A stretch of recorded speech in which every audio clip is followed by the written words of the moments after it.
Hello guys, welcome back. Myself Bhanu Adhikari. So in the previous lecture we were talking about the methods of taking or giving the charge. लोग charge किसी भी object पर कैसे दे सकते हैं या उस तक कैसे दे सकते हैं ना.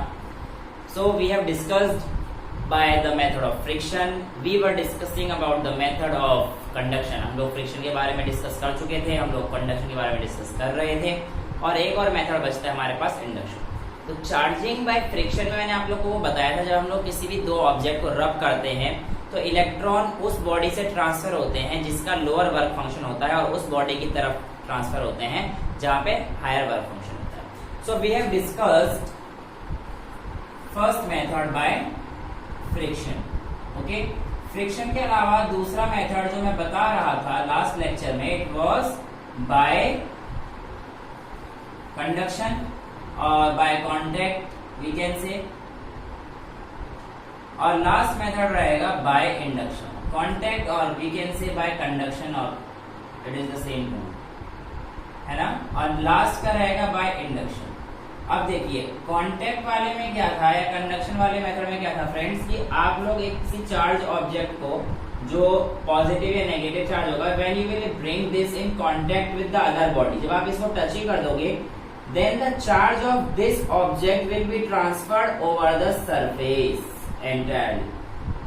ठीक है, तो ये चार्ज रहेगा. तो हमने एक बॉडी को कांटेक्ट में लेके आए, उसके बाद हमने चार्ज ट्रांसफर किया. This method is by conduction, जब हम लोग किसी भी ऑब्जेक्ट को इन टच में लाने के बाद चार्ज कर देते हैं. But now we will be describing the phenomena in which the object will get charge but without getting in touch. Yes, मतलब हमारे पास ऑब्जेक्ट चार्ज हो जाएगा पर हम लोग उसे टच नहीं करेंगे. Sir is this possible? Yes बच्चा, it is possible. Let's see how. देखिए अब आपको क्या करना है, पहले तो ये चीज पता होनी चाहिए कि कोई भी एक ऑब्जेक्ट है it is electrically neutral at the starting point. Starting में जब वो है तो वो इलेक्ट्रिकली न्यूट्रल है. इस पे जितना अमाउंट ऑफ पॉजिटिव चार्ज है उतना अमाउंट ऑफ नेगेटिव चार्ज है ना. अब ये बात तो तय है कि plus plus plus plus, but ये जरूरी नहीं है कि डिस्ट्रीब्यूटेड यूनिफॉर्मली हो. But this is for sure that the amount of positive charge that it will be equal to that of negative charge है ना. अब ये तो यूनिफॉर्म सा हो गया, लेकिन अब मैं स्कैटर्ड कर देता हूँ इसे. ठीक है, स्कैटर्ड का मतलब पहले मैं प्लस प्लस कहीं पे भी लगा दूं, फिर माइनस कहीं पे भी लगा दूं, है ना. तो ये आपको यूनिफॉर्मली डिस्ट्रीब्यूट होना चाहिए. अब हम लोग क्या करेंगे कि एक कोई भी पोलैरिटी का चार्ज यानी कि चाहे पॉजिटिव हो या नेगेटिव हो, कोई सा भी एक चार्ज ले लीजिए. सपोज मैंने प्लस लगा लिया. अब मैं इसको इसके पास लेकर जाऊंगा but I won't be touching it to it. I won't be touching it to this. मैं इसको ऐसे टच नहीं कराऊंगा बट इसके पास लेके जाऊंगा. जब मैं इसके पास लेके जाऊंगा तो बच्चा होगा क्या कि ये जो पॉजिटिव वाला है जैसे ही इसके पास जाएगा then it will start repelling the positive one. अभी आप लोगों को मैंने फंडामेंटल लॉ ऑफ इलेक्ट्रोस्टैटिक्स बताया था पिछले में, क्या कि like charges repel each other and the opposite charges attract each other. So here when I will be bringing the positive charge glass rod towards the sphere, metallic sphere, then the positive charge will start repelling from this and will get shifted to the other side, whereas the negative charge will be coming to this side. So what we will be having right now is just this type of phenomena somewhat. It means आप जब इसको लेके आएंगे तो positive charge इस तरफ चले जाएंगे, नेगेटिव चार्ज इस तरफ आ जाएंगे. ऐसा क्यों हुआ? क्योंकि लाइक चार्ज रिपेल करते हैं और ऑपोजिट चार्ज अट्रैक्ट करते हैं. अब आप लोगों ने जैसे इसको लेकर आए तो आप लोगों के पास एक तरफ क्या हो गया बेटा, नेगेटिव चार्ज हो गया, एक तरफ पॉजिटिव चार्ज हो गया. अब आप इसको अर्थ कर दीजिए. अर्थ क्या है? समंदर है इलेक्ट्रॉन्स का. जब आप इसे अर्थ करेंगे तो यहाँ से इलेक्ट्रॉन आते जाएंगे आते जाएंगे आते जाएंगे, पॉजिटिव चार्ज को खत्म कर देंगे, न्यूट्रल कर देंगे और हमारे पास बॉडी कैसी रह जाएगी? Negatively charge body. So we have charged a neutral body into a negative charge और we can charge in a similar manner by positive charge. हम लोग नेगेटिव चार्ज कर दिया अभी हमने अर्थिंग करके, हम लोग पॉजिटिव चार्ज भी आ सकते हैं सेम मैनर से. But main case was that we never brought this object in touch with this body. While in the method of conduction, we were just touching the body and then transferring the charge, but in case of induction, we were not touching. We are not gonna touch this object, no it is not allowed. ठीक है, तो induction के method में हम लोग charge का transfer करते हैं या चार्ज लेकर आते हैं किसी भी ऑब्जेक्ट पर without getting in touch with that object. समझ में आता है इतना? अब to detect the presence of charge we have one instrument which is known as gold leaf electroscope. What is this called? Gold leaf electroscope. Gold leaf electroscope कैसा होता है friends? अब आप ऐसा समझ लीजिए, एक बॉक्स टाइप रहता है, यहाँ पे एक वुडन बेस रहता है, ब्रास और लेड के बने होते हैं। बस आप लोग इतना समझिए कि यहाँ पर एक मेटल की नॉब रहेगी। क्या रहेगी? मेटल की नॉब। एक रॉड स्ट्रेट जा रही होगी और लास्ट में यहाँ पे हमारे पास गोल्ड की 2 लीफ होंगी। डायग्राम मेरा बहुत अच्छे बनते हैं, बस इतने बनते हैं कि समझ आ जाता है क्या समझाना चाह रहा हूँ। इससे अच्छा तो मुझे खुद नहीं पता क्या बनाया जाता हूँ। ठीक है, खैर अब बेटा हम लोगों को पहले ना इसको चार्ज करना पड़ेगा, आइदर पॉजिटिव और negative, it's up to you. एक चार्ज दे दीजिए इसको। तो आपने जैसे ही इस रॉड को एक चार्ज दिया, एक पोलैरिटी दे दी, तो आपने क्या किया, सपोज कीजिए नेगेटिव चार्ज दे दिया ऐसे already. Now the charge which you want to test, अब आपको टेस्ट करना है नया चार्ज, ये तो नेगेटिव दे दिया, it's okay. Now you want to test the another charge whether it is positive और negative. Then what you will be doing, when you will be touching that charge to this knob, then the charge will flow down from this rod and on flowing. If the leaf diverge further, यानी कि अगर वो दूर दूर हो जाते हैं, charge के फ्लो होने पर अगर वो दूर हो जाते हैं, तो इसका मतलब समझ लेना कि वो same charge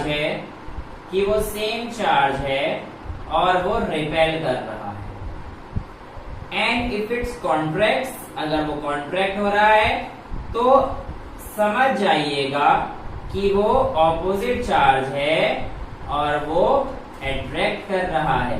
okay, so gold leaf electroscope is a device which is used to check the polarity of the charge. ठीक है, इतना समझ में आ गया? कोई डाउट इसमें? पक्का? आगे चलें? ठीक है, अब हम लोग आगे चलते हैं कि भाई मास और चार्ज के बीच में थोड़ा सा ज्ञान प्राप्त करते हैं। कैसे? देखिए, आप लोगों ने ये तो पता कर लिया कि सर चार्ज जब भी हमारे पास होता है तो हम लोग उसे Q से रिप्रेजेंट करते हैं, ठीक है, और मास को बचपन से ही सर हम लोग M से रिप्रेजेंट करते हुए आए। अब हम लोग पढ़ते हैं पहले चार्ज और मास में डिफरेंस क्या होता है। फ्रेंड बहुत सिंपल है, बट हम लोग बहुत सारी चीजें रिलेट करने वाले हैं। कैसे? देखिए, क्या कभी ऐसा हो सकता है किसी भी बॉडी पर चार्ज हो लेकिन मास ना हो? नहीं हो सकता, क्योंकि भाई अगर किसी भी ऑब्जेक्ट के ऊपर चार्ज होगा तो ऑब्वियसली बात है कोई ऑब्जेक्ट होगा, और ऑब्जेक्ट वेटलेस तो हो नहीं सकता। तो ऐसा पॉसिबल नहीं है कि किसी ऑब्जेक्ट पर चार्ज हो बट उसके अंदर मास ना हो। लेकिन हाँ, ये जरूर पॉसिबल है कि किसी ऑब्जेक्ट पे मास है और उस पर चार्ज ना हो। तो यस, इट इज पॉसिबल, है ना? तो हम लोग अगर चार्ज और मास में डिफरेंशिएट करें तो हम लोग कह सकते हैं कि charge can not exist without mass. Mass के बिना इसको हम लोग एग्जिस्ट नहीं करा सकते, where as mass can exist without charge. ये बात तो बिल्कुल सही है, विदाउट चार्ज, है ना? इसके अलावा देखिए बेटा, आपका चार्ज कभी चेंज होता है क्या स्पीड के साथ? नहीं होगा। क्या मास होगा? पता नहीं सर, होगा बेटा, मास होता है। एक्चुअल में क्या था, एक आइंस्टाइन की थ्योरी थी रिलेटिविटी की, उसमें उन्होंने इस बात का प्रमाण दिया था कि किसी भी ऑब्जेक्ट की स्पीड के साथ जो हमारा मास बदलता है वो कुछ इस तरीके से बदलता है, m is equals to M naught 1 minus under root में v²/c²। ठीक है, अब ये वाला जो हमारे पास टर्म आती है ये कहां से आई? आइंस्टाइन थ्योरी ऑफ रिलेटिविटी से। अब इसमें हम लोगों को जो m0 दे रखा होता है बेटा, ये रेस्ट मास होता है। यानी कि जैसे कि मैं इस समय खड़ा हूं तो मेरा जो रेस्ट मास है वो m0 है, पर जब मैं भागूंगा तो जो मेरा मास आएगा वो m आएगा। क्या आएगा बच्चा? m आएगा। अब हम लोग जब भाग रहे थे तो हम लोगों ने देखा कि हमारे पास जो वेलोसिटी ऑब्टेन हुई है वो कभी भी लाइट की स्पीड से तेज हो नहीं सकती। अगर मैं भागूंगा या आप ही भाग लो, कोई भाग लो, लाइट से तेज भाग जाओगे? नहीं भाग सकते ना, तो कोई ऐसा चीज है नहीं जो लाइट से तेज भाग जाए। तो बेटा ये वाली वैल्यू 1 से तो कम ही आने वाली है, बात तो आपको पता है ना। लेकिन m नॉट की वैल्यू m इंटू समथिंग आएगी, जिससे हमें पता पड़ जाता है कि जब कोई ऑब्जेक्ट भाग रहा होता है तो उसका रेस्ट मास कम हो जाता है और उसका मास विद वेलोसिटी ज्यादा हो जाता है। तो इसका मतलब mass changes with speed, mass changes with speed but charge does not, लेकिन चार्ज कभी भी चेंज नहीं होता है। ठीक है, तो ये आपके पास बेसिक डिफरेंस आ जाता है, बाकी तो आप कर ही लोगे, है ना। तो ये चीज आप लोगों को समझनी है। ठीक है, अब इसके अलावा हम लोगों ने क्या पढ़ना है आगे। अच्छा, यहाँ पे मैंने एक चीज आपको बताई, थोड़ी सी जनरल नॉलेज के बता देते हैं। मैंने आपको बोला कि कोई भी ऐसा ऑब्जेक्ट नहीं है जो लाइट की स्पीड से तेज भाग सकता है। लेकिन फ्रेंड्स ये बात ना शायद पूरी तरह सही भी नहीं है। क्यों? क्योंकि हमारे पास एक ऐसे पार्टिकल हैं जिनको माना गया है कि ये पार्टिकल लाइट की स्पीड से भी तेज भागते हैं। कौन से पार्टिकल्स है ये? टैक्योन पार्टिकल्स। जी हाँ, tachyon particles are those particles which are believed, PARTICLES, tachyon particles are those particles which are believed to be moving faster than that of speed of light.